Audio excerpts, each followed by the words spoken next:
everyone.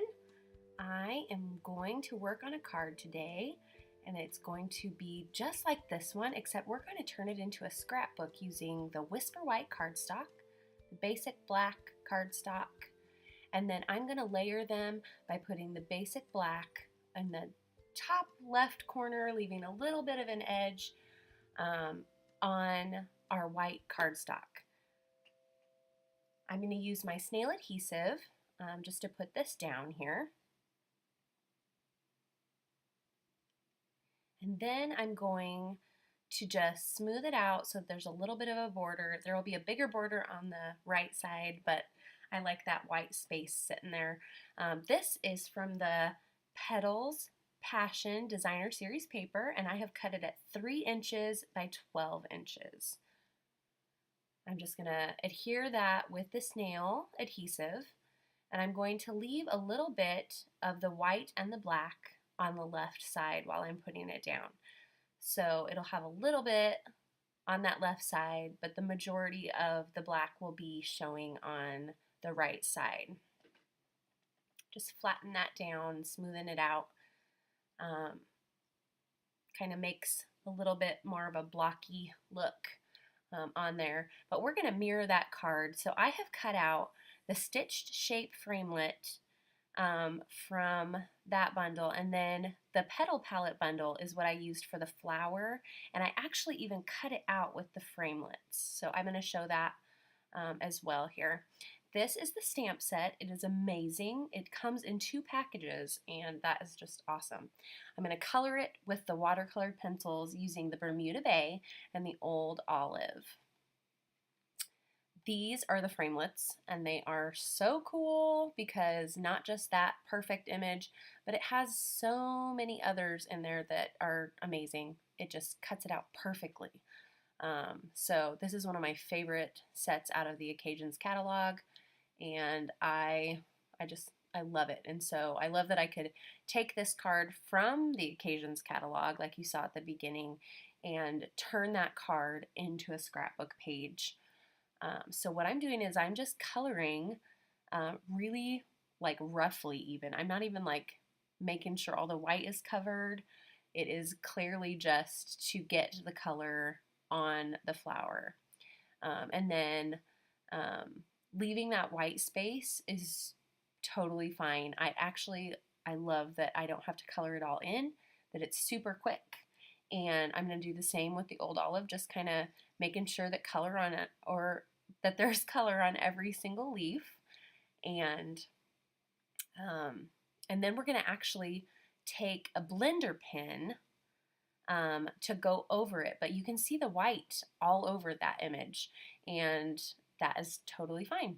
So this is a blender pen, and they come in packs of 3, and they're pretty stinking awesome. Like, we're still going to have a little bit of white after I'm finished with this coloring part, but it really blends so cool how there are light parts and dark parts from where I colored, but it's very organic, and it really doesn't like overwhelm it with color, but still leaves that little bit of white space. So I just colored on the Bermuda Bay, and then once I was finished with the Bermuda Bay, I took the blender pen and just wiped it down on my paper until it ran clear, and then I finished out the Old Olive there.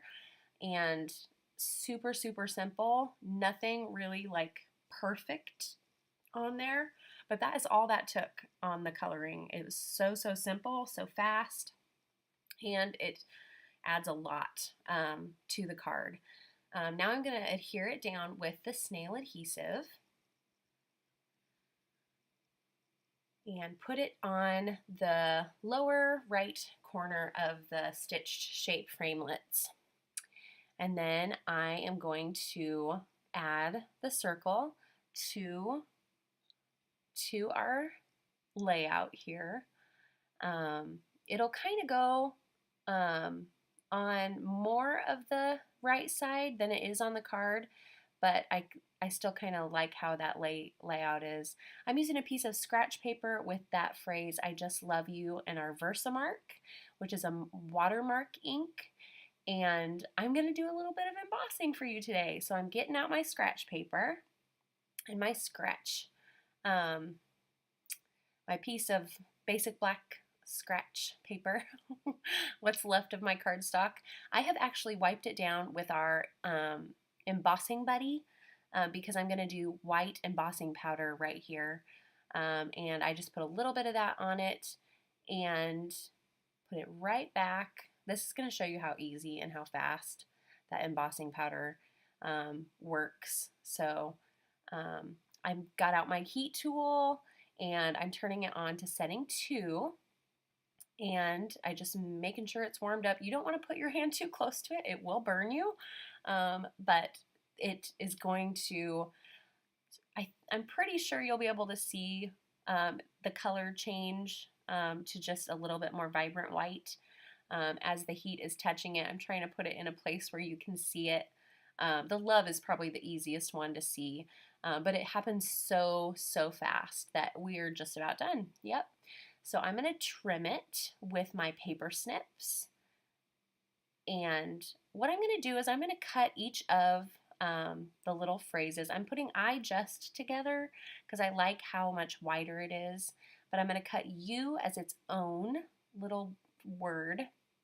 And then I'm going to trim a little bit more off the top here as soon as I cut each of these words apart from the phrase, because in the card, you can see how they have cut them apart and they have layered them on top of the flower, and I just think that that looks so cool. I'm going to adhere them with our mini Stampin' Dimensionals, which, let me just say, are the perfect size for that, but I'm going to trim a little bit off the top before I adhere it down on top of our flower. Take my little backing off of my phrase you here and put it right on top of that left flower there. I wanted to use the basic black because I felt like it stood out with the Whisper White embossing powder over the top of it, and you can see it so vibrantly that it's one of my favorite ways to use black on white, like the chalkboard paint. So I'm just putting a couple of our mini dimensionals on the back there, and I'm going to put that right above our U there. So once that's on, I'm just going to trim off a little bit more from I just so that it's clean on the top a little bit more, and add another dimensional there.